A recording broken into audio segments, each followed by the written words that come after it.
police, d'accord? C'est moi qui pose des questions et vous me répondez. Ruben. Allô, allô, Maître Ruben. C'est l'avocat de la street. Lui, je sais qu'il a aidé beaucoup de gens que je connais et tout. En général, lui, il sait parler avec les juges, il connaît le biz, il connaît bien le biz qui se passe. T'as dû me disais, faut te méfier. Je voyais que son boule quand t'as défilé. Pour elle, je pouvais claquer tous mes billets. Toi et moi, c'était jusqu'à la muerte. Ah, beaucoup à la mort. À la mort. J'ai été beaucoup de fois en garde à vue, voilà. Carrément, des fois, je partais deux fois par semaine. Hein. Ça m'arrivait. Et ouais, c'est un truc qui a été dans ma vie beaucoup. Et c'est pour ça que j'en parle souvent dans mes sons et tout. Une de mes premières gardes à vue, ouais. Quand les keufs sont venus me péter chez moi, j'avais fait un vol, ils sont venus chez moi, ils m'ont attrapé avec mon pote et tout. En fait, c'était une de mes premières gardes à vue, je suis resté plus de 24 heures. Donc là, j'ai vu, après, je suis parti au dépôt, au Bobinet et tout. En plus, c'était des bars, on rigolait, on était beaucoup. Sinon, il y en a une aussi, on était au moins 7. Hein. On s'est fait attraper à 7. On était en garde à vue, l'autre était de là-bas, de là-bas, de là-bas. On était là, et ouais, c'était des... On rigolait, on savait qu'on était dans les problèmes, mais on rigolait, tu vois. Et c'est ce garde à vue-là qui me revient souvent, dans mes souvenirs. C'était plus pour rigoler, mais je sais que maintenant, là, si je vais en garde à vue, là, c'est chaud. Je veux pas rigoler.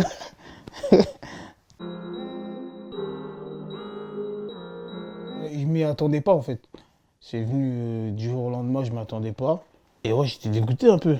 J'ai un temps perdu, je perds du temps pour des conneries que j'avais fait avant, tu vois, j'aurais pu éviter ces choses-là. Ça m'a dégoûté. Non, c'est la cité là-bas. Les gens, ils savaient que je faisais de la musique et tout, ils avaient vu mes clips et tout. Ils me conseillaient plus, ouais, t'as rien à faire là, pourquoi t'es là, ouais, t'as capté. Ils me disaient, ouais, putain, t'as déconné, tu vois. Ils me donnaient plus des conseils et tout. Après, non, c'est la cité, hein. C'est la cité là-bas. Tant que t'as ton shit, ton téléphone, t'es tranquille. Tu passes ta peine tranquille. Au début, non. Il y a des gens qui, bah, au fil du temps, il y en avait qui me connaissaient. C'est vers la fin qu'ils ont commencé vraiment à savoir que j'étais dans la musique et tout, comme ils m'ont vu dans l'album Afianso et tout. Donc ils ont commencé à m'appeler par mon nom, Landy. Au début, ils m'appelaient par mon vrai prénom. Vers la fin, ils m'appelaient tous Landy, Landy. Un jour, il y a un soir, il m'a dit hey, Landy, ton clip, il te déchire. Hein. Tu vois, c'était des bars.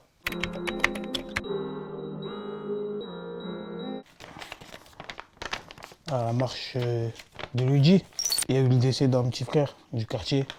Il s'appelle Luigi. Et voilà, on a tous été tristes par rapport à ça.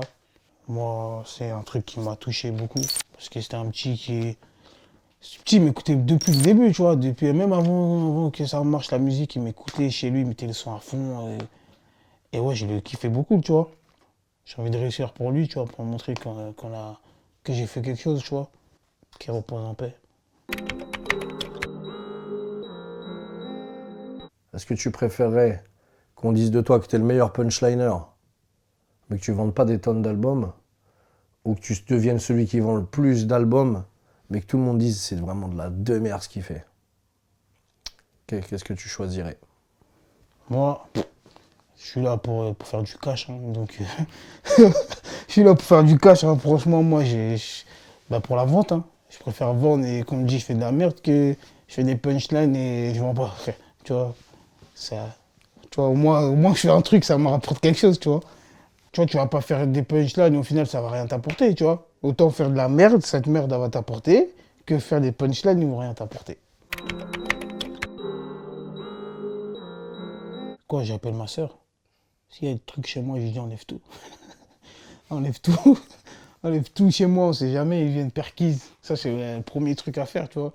Dès qu'il y a un mec qui se fait péter en général, si on sait qu'il tu vois, il est dans le business, en général, on va tout chez lui pour enlever les trucs, tu vois. Pour que si les keufs ils viennent perquise, ils trouvent rien. Bah, moi, j'appelle ma soeur, direct, enlève tout là.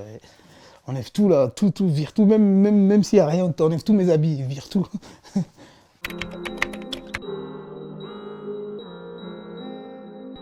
Si je regarde à vue à Saint-Denis, et je leur dis, ouais, allez-y au 129, prenez-moi un triple steak. Je sais pas si tu connais, mais c'est le meilleur grec de France, hein, 129. Et ça va me soulager dans ma garde à vue.